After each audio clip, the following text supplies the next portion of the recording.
नमस्कार, आप सभी का बहुत बहुत स्वागत है। सिविल इंजीनियरिंग कंप्लीट होने के बाद हम सबके सामने एक बड़ा प्रश्न होता है कि सिविल इंजीनियरिंग सक्सेसफुल होने की जर्नी कैसे स्टार्ट की जाए।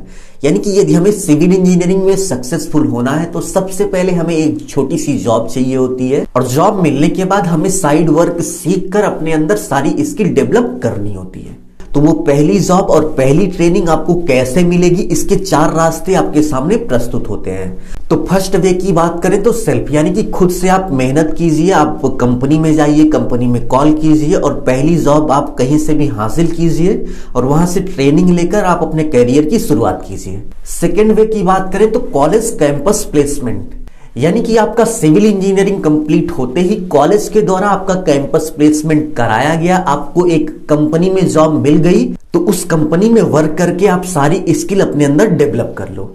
आपके पास ये दूसरा और सबसे बेस्ट रास्ता होता है।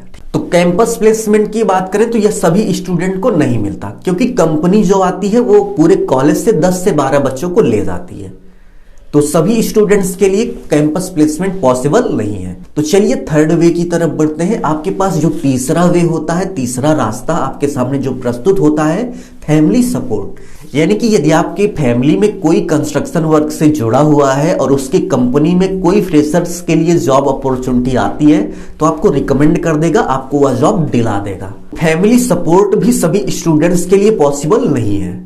नेक्स्ट हम फोर्थ वे की बात करें, आपके सामने जो चौथा रास्ता प्रस्तुत होता है वो है ट्रेनिंग, कि आप किसी इंस्टीट्यूट से सिविल इंजीनियरिंग कंस्ट्रक्शन वर्क की ट्रेनिंग लेकर अपनी जर्नी को स्टार्ट कर सकते हैं। तो चलिए वीडियो में हम आगे आपके सामने एक सिविल इंजीनियरिंग कैरियर चार्ट प्रस्तुत करते हैं और देखते हैं कि एक सक्सेसफुल सिविल इंजीनियर बनने के लिए आपको किन किन पड़ाव से होके गुजरना पड़ेगा। तो सबसे पहले आपने सिविल इंजीनियरिंग कंप्लीट की। सिविल इंजीनियरिंग कंप्लीट करने के बाद आपको एक जॉब की जरूरत होती है। तो आपकी जो स्टार्टिंग जॉब होती है साइड इंजीनियर की होती है, जिसे हम जूनियर इंजीनियर भी कहते हैं। तो जूनियर इंजीनियर की पोस्ट पर कार्य करते हुए आपको काफी कुछ सीखना होता है। तो चलिए हम एक एक करके देख लेते हैं कि जूनियर इंजीनियर की पोस्ट पर यदि आपको जॉब करने का मौका मिलता है तो आपको क्या क्या सीख लेना चाहिए। तो जूनियर इंजीनियर की पोस्ट पर यदि आपको जॉब मिल गई तो सबसे पहले आपको साइड एग्जीक्यूशन सीखना चाहिए, यानी कि साइड पर जो वर्क होता है उस वर्क को कराने का प्रोसेस क्या है, इन सभी को सीख लेना चाहिए। ठीक है। नेक्स्ट, एस्टीमेट, बार बेंडिंग शेड्यूल, क्वांटिटी सर्वे और ड्राइंग रीडिंग, ये सारी स्किल आपको जूनियर इंजीनियर की पोस्ट पर कार्य करते हुए अच्छे से सीख लेनी चाहिए। जूनियर इंजीनियर की पोस्ट पर कार्यरत होते हुए आपने अपने अंदर ये सारी स्किल ये डेवलप कर ली तो आपका पहला पड़ाव कंप्लीट होता है। जूनियर इंजीनियर के बाद जो अगला पड़ाव आता है सीनियर इंजीनियर का आता है। तो सीनियर इंजीनियर पोस्ट पर आपको कार्य करते हुए इन सभी स्किल के साथ साथ आपको क्वांटिटी कंट्रोल, रेट एनालिसिस और इसके साथ साथ टेंडरिंग वर्क सीखना होता है। तो सीनियर इंजीनियर के बाद जो अगला पड़ाव आता है बिलिंग इंजीनियर का आता है, जो कि एक बहुत ही रिस्पेक्टेड पोस्ट है। इस पोस्ट पर कार्यरत होते हुए आपको पूरी बिल्डिंग का, पूरे कंस्ट्रक्शन वर्क का एस्टीमेट करना होता है, बिलिंग वर्क करना होता है। ठीक है। तो बिलिंग इंजीनियर की पोस्ट पर वर्क करते हुए इन सभी स्किल के साथ साथ CPWD बिलिंग और इसके साथ साथ IS 1200 के हिसाब से जो सभी बिलिंग होती हैं उन सभी को अच्छे से सीखना होता है। तो बिलिंग इंजीनियर की पोस्ट पर यदि आपका बहुत अच्छा अनुभव हो गया, आपने पूरी ईमानदारी के साथ बिलिंग इंजीनियर की पोस्ट पर वर्क कर लिया, तो आप उसके बाद प्रोजेक्ट मैनेजर के लिए अपने आप को तैयार कर सकते हो। और यदि आप एक बार प्रोजेक्ट मैनेजर बन जाते हो तो आपकी लाइफ पूरी तरह से सेट हो जाती है। आपके पास पैसा, पावर और रुतबे की कोई कमी नहीं होती भाई। तो प्रोजेक्ट मैनेजर की पोस्ट पर यदि हम रिस्पॉन्सिबिलिटी की बात करें तो पूरे प्रोजेक्ट को हैंडल करना, पूरे प्रोजेक्ट को लीड करने की जिम्मेदारी आपके पास होती है। अब यह आपके ऊपर डिपेंड करता है कि आप पूरे प्रोजेक्ट को किस तरह से लीड करते हो। यदि आप पूरे प्रोजेक्ट को बहुत अच्छे से लीड करके पूरे प्रोजेक्ट को समय पर कंप्लीट करा के कंपनी को हैंडल कर देते हो तो आप एक अच्छे प्रोजेक्ट मैनेजर बन जाते हो। भाई प्रोजेक्ट मैनेजर क्या होता है यदि आप नहीं जानते, प्रोजेक्ट मैनेजर के रुतबे के बारे में नहीं जानते, तो मैं आपको अपनी कंपनी के प्रोजेक्ट मैनेजर का पूरा हाल सुनाता हूं।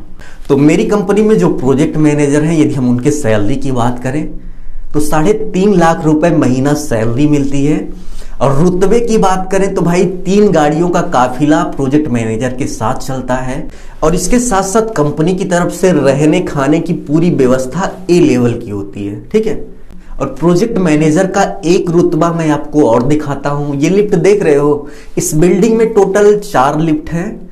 4 में से एक लिफ्ट जो है प्रोजेक्ट मैनेजर के लिए रिजर्व है। ठीक है, यह लिफ्ट तभी चलती है जिस समय प्रोजेक्ट मैनेजर यह देखना चाहता है कि ऊपर साइड पर क्या वर्क चल रहा है। तो ओवरऑल यदि हम बात करें तो प्रोजेक्ट मैनेजर पोस्ट पर यदि आप एक अच्छी कंपनी में पहुंच जाते हो तो आपके पास पैसा, पावर और रुतबे की कोई कमी नहीं होगी।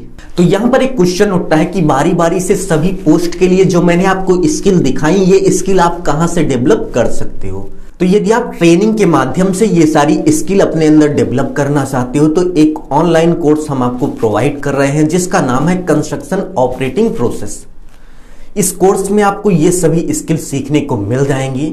इस कोर्स में आप देख सकते हैं ये सभी सॉफ्टवेयर सीखने को मिल जाएंगे और इसका सर्टिफिकेट भी मिल जाएगा।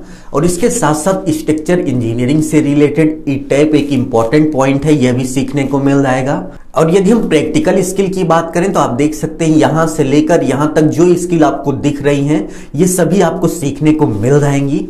और इस कोर्स में आपको 400 प्लस रिकॉर्डेड वीडियो मिल जाएंगे, regular live doubt clearing session मिल जाएगा। यानी कि इस कोर्स को करते समय यदि आपको कोई दिक्कत आती है तो डेली आप फोन कॉल के माध्यम से, वीडियो कॉल के माध्यम से आप अपने डाउट को रख सकते हो और आपका डाउट जो है वो वीडियो कॉल के माध्यम से क्लियर कर दिया जाएगा। इस कोर्स के मार्केट प्राइस की बात करें तो 60,000 है, बट प्रेजेंट टाइम में ऑफर के साथ यह कोर्स आपको 9,847 रुपए में मिल रहा है। इस कोर्स के वैलिडिटी की बात करें तो 1 ईयर तक है, यानी कि इस प्राइस पर आपको जो कोर्स मिलेगा वो केवल 1 ईयर तक आपके पास रहेगा। सो यदि आप इस कोर्स को परचेज करना चाहते हो तो इस नंबर पर कॉल कर सकते हो या फिर डिस्क्रिप्शन में लिंक दिया गया है, आप वहां से जाके इस कोर्स के बारे में पूरी जानकारी ले सकते हो और इस कोर्स का डेमो भी देख सकते हो। सो अभी के लिए बस इतना ही। ये सभी स्किल आप एक कॉपी पर लिख लीजिए और ये सभी स्किल डेवलप करना स्टार्ट कीजिए। अपना ख्याल रखिए और अपने मम्मी पापा का अपने से भी ज्यादा ख्याल रखिए। इसी भाव के साथ आपसे विदा लेते हैं। धन्यवाद।